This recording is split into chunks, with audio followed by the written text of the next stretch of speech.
present perfect tense. First thing, the grammatical structure.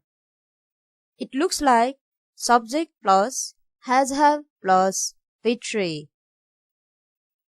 Present perfect tense मा subject सँग has have plus V3 form use हुन्छ. According to the subject, has र have use हुने गर्छ present perfect tense मा. मैले previous भिडियोमा पनि भनेको छु, कुनै पनि ग्रामर बुझ्नको लागि यो टेबल एकदमै इम्पोर्टेन्ट रहेको छ. यो टेबलमा कुन प्रनाउन सिंगुलर हो र कुन प्रनाउन प्लुरल हो भनेर दिएको छ. मैले प्रिभियस भिडियोमा अलरेडी बुझाइसकेको छु यो टेबलमा. सो सब्जेक्ट अनुसार has have युज गरिन्छ. सिंगुलर सब्जेक्ट सँग has युज हुन्छ भने प्लुरल सब्जेक्ट सँग have युज हुन्छ. अब मेन पोइन्ट रहेको छ प्रेजेन्ट पर्फेक्ट कुन टाइममा युज गर्ने. प्रेजेन्ट पर्फेक्ट पनि डिफरेन्ट वेजमा युज गर्न सकिन्छ. Number 1, when there is a connection between the past and the present. जब प्रेजेन्ट र पास्टको कनेक्सन हुन्छ. पास्टमा भएको काम प्रेजेन्टमा पनि कन्टिन्यू भइरहँदा हामी प्रेजेन्ट पर्फेक्ट टेन्स युज गर्न सक्छौं. For example, she has been ill for 4 days. उनी 4 दिनदेखि बिरामी छिन्.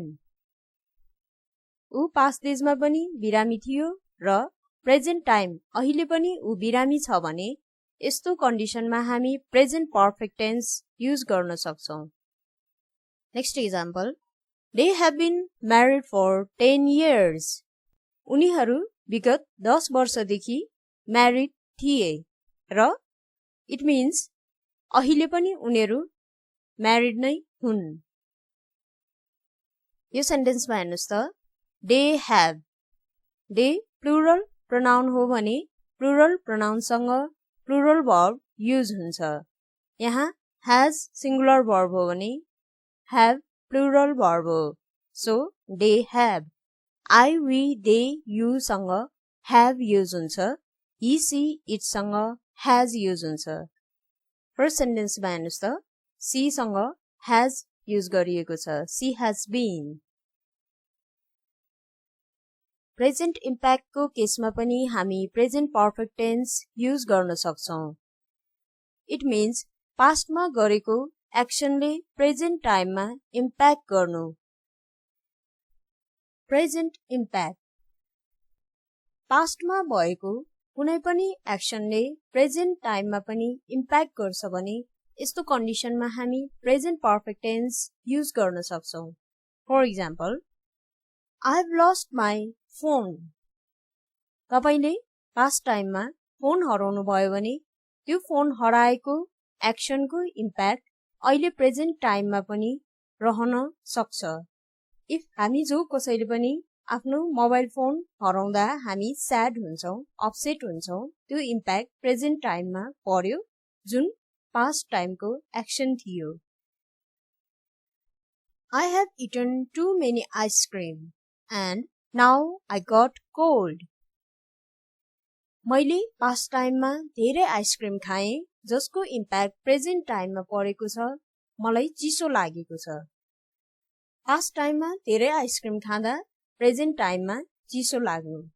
यो कन्डिसनमा पनि हामी प्रेजेन्ट पर्फेक्ट टेन्स युज गर्न सक्छौं. यहाँ अर्को एउटा इम्पोर्टेन्ट पोइन्ट रहेको छ. जस्तै एकजना व्यक्तिले भन्छ I've lost my phone. यसरी प्रेजेन्ट पर्फेक्टमा हामीले यो सेन्टेन्स बनायौं. सेकेन्ड पर्सनले क्वेशन गर्दा सिम्पल पास्ट फर्ममा क्वेशन गर्न सक्छ. जस्तै when did you last use it? यो सेन्टेन्स सिम्पल पास्ट टेन्सको क्वेशन फर्मेटमा रहेको छ. when did you last use it? We can use present perfect tense when a period of time is not finished. For example, I have been so busy today. आज म एकदमै busy भएँ. It means today भनेपछि complete भइसकेको छैन। मिडनाइटको 12 सम्म today नै रहन्छ। आजको डे कम्प्लिटली फिनिश भइसकेको छैन। यसैगरी टुडे मात्र नभएर दिस वीक, दिस मन्थ यस्तो वर्डहरु पनि युज गर्न सक्छौं। Next example, I have cooked dinner twice this week. यो हप्ता मैले 2 चोटी डिनर कुक गरे। So, when you are talking about a period of time that is not finished, like today, this week, this month, use the present perfect tense. We can use the present perfect tense when we are talking about our experience. For example, we have seen that film many times. It means हामीलाई त्यो फिल्मको story, actor एक्ट्रेसको सबैको information छ भन्ने denote गर्छ। So यो सेन्टेन्सले एक्सपिरियन्सको sense दिन्छ। Next example, I have traveled by train. We use the present perfect tense to talk about change that has happened over a period of time. कुनै पनि condition change भएको अवस्थामा पनि हामी प्रेजेन्ट पर्फेक्ट टेन्स युज गर्न सक्छौं। They have grown since the last time I saw them. Last time मैले उनीहरूलाई देखेको भन्दा अहिले चेन्ज भएको छ, ग्रोन भएको छ। My English has really improved since I joined online class.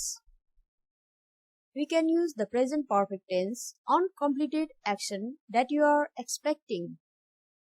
कुनै पनि एक्सन कम्प्लिट नभएको जुन कम्प्लिट एक्सनको लागि वेट गरिरहेको हुन्छौं भनेदेखि यो कन्डिसनमा पनि हामी प्रेजेन्ट पर्फेक्ट टेन्स युज गर्छौं। For example, my son hasn't completed his homework yet. The rain hasn't stopped. पानी पर्न रोकेको छैन जुन कम्प्लिट एक्सनको लागि हामी वेट गरिरहेका छौं। यहाँ स्क्रिनमा दिएको एड्रेसमा गएर तपाईले हाम्रो युट्युब च्यानलमा भएको सम्पूर्ण भिडियोहरु इजिली फाइन्ड गर्न सक्नुहुन्छ। Thank you so much for watching. Please hit like, share and subscribe.